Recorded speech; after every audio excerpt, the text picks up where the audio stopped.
Well, hello there.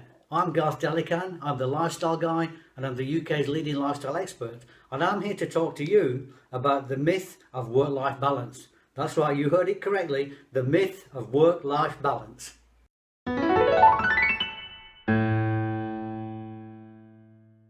Now, when you think about this logically, it makes complete sense, doesn't it? I don't know if you know about the law of attraction, or even if you remember that DVD that came out a few years ago. Do you remember The Secret and the corresponding book that came out with it? Now, what does the law of attraction state? It says that whatever you focus on is what you're going to attract in your life, doesn't it? So, when you look at the word work-life balance, which word comes up first? It's work. Work, work, work, work. And the more you focus on work, guess what? The more work you're going to bring into your life. So it makes much more sense to actually use the word balance, because when you find a balance in your life, everything else just seems easier. It just feels more pleasurable. It feels as though things can be accomplished. So work doesn't have to mean the be all and end all of everything. And there's parameters and there's leeways in every person's job or every job role where you can start to make some changes in your life. You know, your job role is not set in stone. Your boss isn't a slave. Well, I don't know, he might be a slave driver, but most bosses have a heart. You know, they know that they can't keep you there for 24/7, that you do have a personal life, so they'd be willing to listen to any kind of suggestions or ideas you might have to actually make your life easier, to make your life better. But to do it, you've got to have a desire to want to change it. You've got to be willing to start making those changes. These things don't just happen by themselves. You know, if you want to be a cake maker, or you want to go kayak, you want to be a hang glider, or you want to spend more time with your family, or you want to go down to the gym on a regular basis, you've got to set time aside to do these things. But setting time aside isn't the only thing. You've also got to follow through. There's no point just sitting on your backside visualizing about your life, hoping it's going to happen. It just doesn't happen. You've got to take action to actually create the life that you want. Once you start pursuing things, once you start taking little steps towards your goal, it's amazing how things start to happen in your life. It's like magical pixie dust all of a sudden starts to float in around your life, and magical things start to happen. People you never envisaged just appear in your life. Events happen and you look back at them, whoa, how did that happen? I never expected that.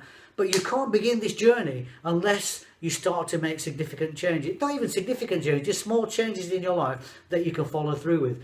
So start scheduling times in your diary to make time with yourselves, whether it's your physical diary or your digital calendar. Put a time in there for half an hour every Tuesday or Thursday where I'm gonna sit down and read a book maybe, or every Monday and Wednesday between 6 and 6:30 I'm going to spend time with my family, or 3 o'clock every day at work I'm going to spend time where I'm going to spend some time with myself. I'm going to sit and visualize, and I'm going to focus on myself and just find some inner peace. Whatever your goals are, whatever you want to do to make your life better, you've got to start taking action to make these things happen. So start focusing more on balancing your life. Now, I know what I'm talking about, because many years ago, I actually worked in the world of advertising, and I used to work some wicked hours. I would work 12, 14. They were short days. Sometimes we would actually work through the night. And I remember having a business partner at the time who was just one of these guys who just took on the weight of the world. And no matter how I tried to say to him, look, why don't we split our shifts? I'll come in on a Tuesday and Thursday and you can go home early. On Monday and Wednesday, you come in and I'll go home early. But he just would not have it. And, I just got so sick of getting telephone calls from his wife just saying, where is my husband? And what do you say to somebody like that? I can't make your husband come home. So I decided there and then that I didn't want to be that person. I didn't want to go down this route.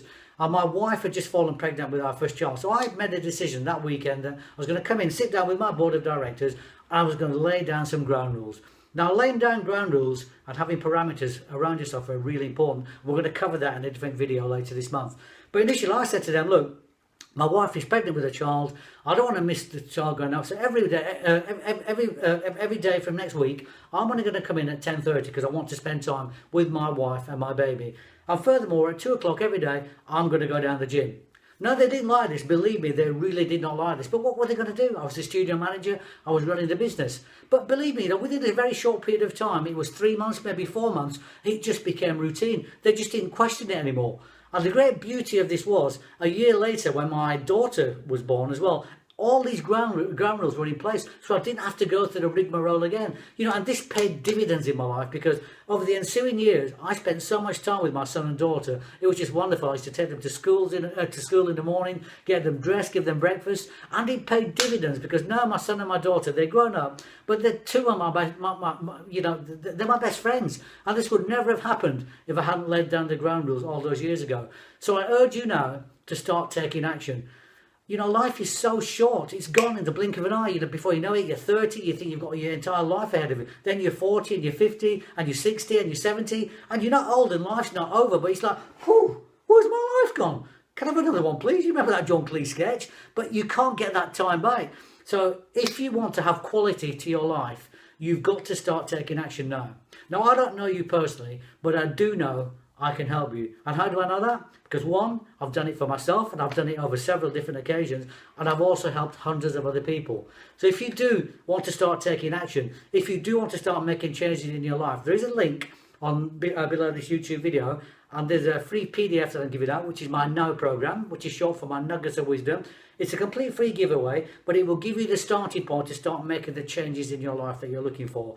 This program will expand and it will carry on, but for the minute, just download the free PDF, see what you think about it, say you get on with it, start to implement the changes in your life, and I'll see you all again next week. And remember, if anyone can, Delhi can.